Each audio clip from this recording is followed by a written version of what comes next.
Ladies and gentlemen, Bulaminak, and a very good morning to you all. It's always a pleasure for me to launch any facility that provides the Fijian people with more opportunity for sport and recreation. So I'm delighted to be here in Raiwai this morning in the heart of one of the most vibrant communities in Fiji to formally open your new multi-purpose court.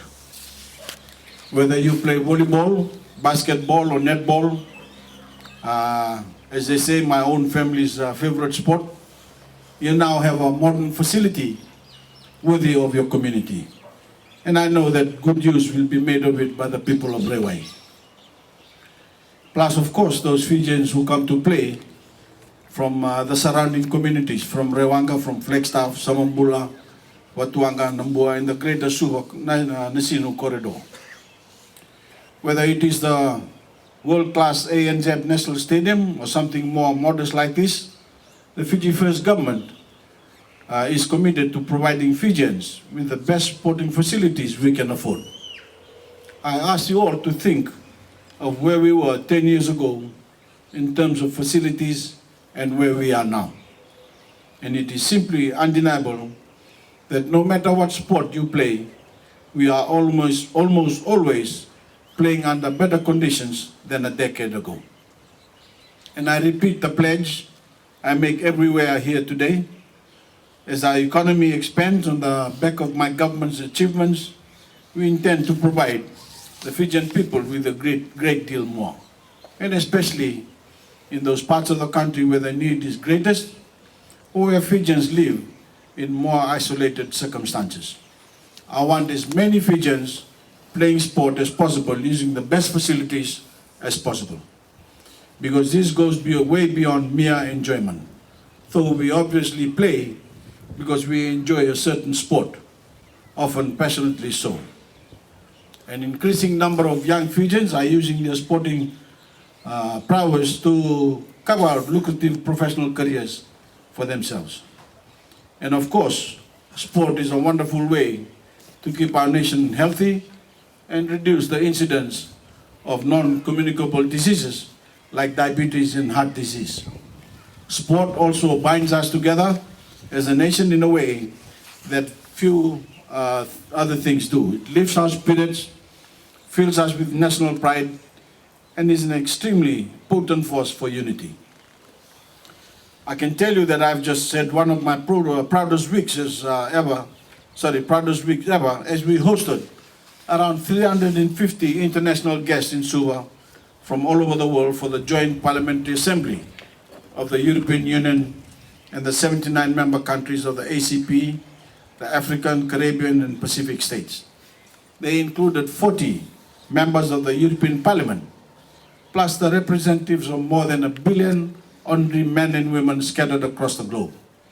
And all of them have left deeply impressed by their Fijian experience, and especially the achievements of our new democracy, the one nation we have forged and in which Fiji is now powering ahead.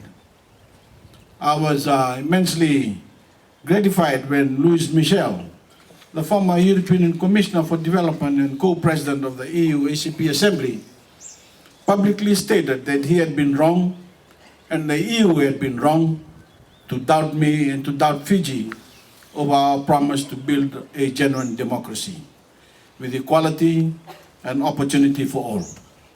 It took a big man to say something that some of our nearer neighbors still can't bring themselves to say. He said it was a question of intellectual honesty that led him to acknowledge he was wrong. And I just wish there was a bit more intellectual honesty from others, because the evidence is there for everyone to see that Fiji is an infinitely better place because of my government's reforms. Think about it, an economy powering ahead, growing at a rate of more than 4% a year, and creating the prosperity and jobs that are raising the living standards of our people. Every child finally able to go to school because of our education revolution, and many more Fijians able to go on to higher studies because of our scholarships and students' loan. Free healthcare, free medicine, and free water for families on low incomes. And all those benefits like better roads that did not exist before but are happening now because my government knows how to govern properly and is doing so in the interest of every Fijian, no matter who they are or where they come from. There was something else I was especially proud of during the week, the compliments I got from our overseas visitors about the strength of our Itoke culture and the way of life. In our ceremonies of welcome Bakuturanga for our visitors, we asked the people of Nairai City to take charge of the arrangements, just as we have asked the Itoke from other parts of Fiji to welcome other visitors. The people of Ra performed the traditional welcome ceremonies for the Chinese president, and the people of Mba welcomed the Indian Prime Minister. Of course, the people of Nairai City did us proud, and I want to warmly thank those who performed the ceremony and the whole province for lifting the spirits of everyone present. And of course, this morning, the people of Raiwai have done exceedingly well in performing the ceremonies of welcome for me and the government. I cannot tell you how proud it makes me to have someone from Africa or the Caribbean come up and say to me, Prime Minister, I was moved by the power of that ceremony. Or, it is wonderful to see the indigenous culture so strong in your national life. And this is what many people said, not just to me, but to those who perform these ceremonies and the conference organizers. Why do our traditional ceremonies carry so much power for people from other parts of the world? It is, of course, because of the bearing and the dignity of our people and the commanding nature of what they are saying, as we witness this morning. Outsiders can feel the spiritual power of what is happening, even if they don't understand the language. These ceremonies transcend language. They uplift everyone who sees them because they come from the heart. They are genuine, they are authentic, and they represent the best of the Itoke, our respect for tradition, our respect for each other and our visitors. All this was on display to our international visitors in Suva this week, and of course this morning. And they are heading home with an inedible image in their minds that our traditions live on, that they are center of national life in Fiji, and their way of life can never be extinguished. Remember, many of these visitors are indigenous people themselves in some of their countries. Traditions are dying out. In some of their countries, traditions are dying out or are threatened. So, of course, they are deeply impressed that in Fiji, our Tauke traditions and way of life are not only intact but thriving. And because we feel secure, we have our land as well as our customs, which can never be taken away. We can also be inclusive and stand shoulder to shoulder with our fellow Fijians as one nation. And yet, my fellow Fijians, our political opponents in Sotelpa keep spreading the lie that the Tauke way of life is threatened. They ignore the evidence and continue to reach into their bags of tricks to pull out the only one they still have, trying to make ordinary men and women feel anxious and destabilize the Vanua for their own political ends. This is what has been happening at the recent constituency meetings. Instead of laying out positive alternative policies to move Fiji forward, they try to instill fear when there's nothing to fear. They try to create insecurity when there's no reason for any Tauke to feel insecure about anything. I repeat that there's no threat to our land. It is protected for all time in our supreme law, the Constitution. There is no threat to the Fijian language. We translated our Constitution in Tauke so everyone can read it for themselves. And we continue to keep the Itoke language alive through such things as translating our new green growth policy, so that non-English speaking Itoke can fully understand our plan to protect our beautiful country and for all time by using its resources in a sustainable manner. And so our grandchildren can live enough in the forest and enough in the seas to live like we do. Ladies and gentlemen, as I keep saying, the traditions and way of life of the Itoke are thriving. Our culture is a living culture and has never been stronger. And it is not and should not be caught in some time warp. It is developing over time in a very positive way, and we want Itoke from all over Fiji to feel that their respective practice and culture is a treasured part of the nation, in the same way as we celebrated the traditions of the people of Nairai, Ba and Ra. Many Itoke from other parts of Fiji themselves had not witnessed these respective traditions from other parts of Fiji. So our traditions and ways of life are not only protected by a supreme law, they will always burn brightly in the minds and hearts of every Fijian. It is who we are. It gives us a sense of pride, a sense of belonging.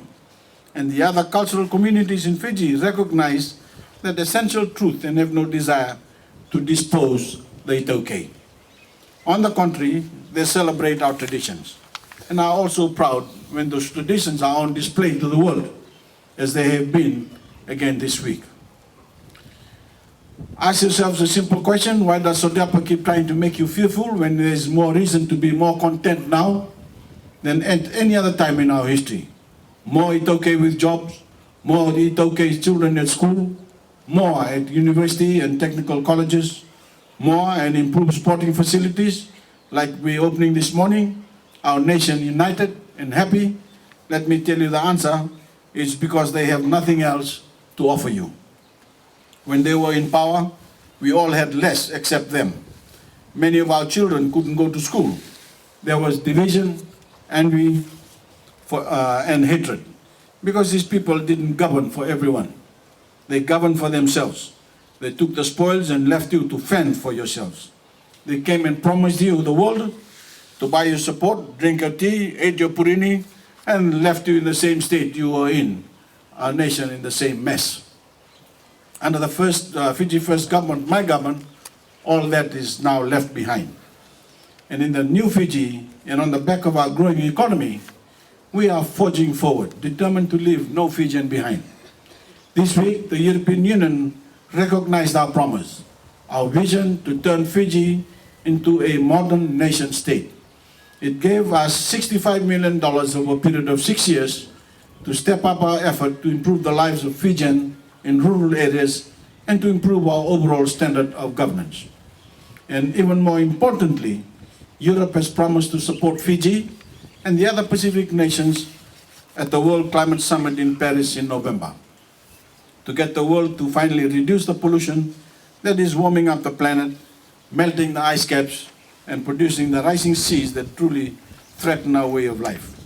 We are going to lead that charge, and it is yet another sign that Fiji has never stood taller in the world or more prouder than it does under my government. A great country, ladies and gentlemen, deserves a great flag. They are the words of the American flag expert, Ted Kay, who has been helping us design a new one, and I couldn't put it better myself. As you all know, we have a range of designs that people are now being asked to comment on.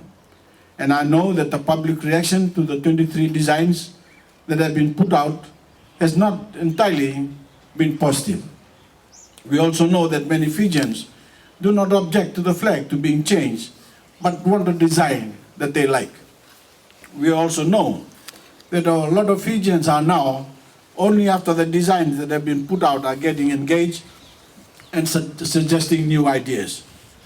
In our hokamalua attitude to most things, it sometimes takes us Fijians a while to get involved, but now that is happening. And that is good. I welcome this debate about the designs, the criticism of designs, as well as the positive responses that have come in. I can assure you that as a government, we do not intend to cut corners, and we certainly intend to listen to the new suggestions. As we have said before, none of the current designs are locked in stone, and if necessary, we will review the current process to get the right result and get the right flag. In the meantime, I urge every Fijian of every age and background to give your opinion on the current designs, suggest new symbols, suggest new designs, and join a crusade to find a national symbol we can all identify with. A design that speaks to the experience of being a Fijian now and the future, not the experience of our colonial past. A great flag for a great country. Ladies and gentlemen, in closing, I want to thank everyone involved in the process, of creating this multi-purpose court, which was funded by the government at a cost of just over $500,000. I wish to thank the Suva City Council and the contractor, Raiwai Constructions, and above all, I want to thank the people of Raiwai for their community spirit and the contribution to our nation as a whole. This is your facility, use it well. To the local Eagles Volleyball Club, you have been given the task of being its custodian. Protect and maintain it well. And I now have the great pleasure to declare the Raiwai Multi-Purpose Court open. When I thank you.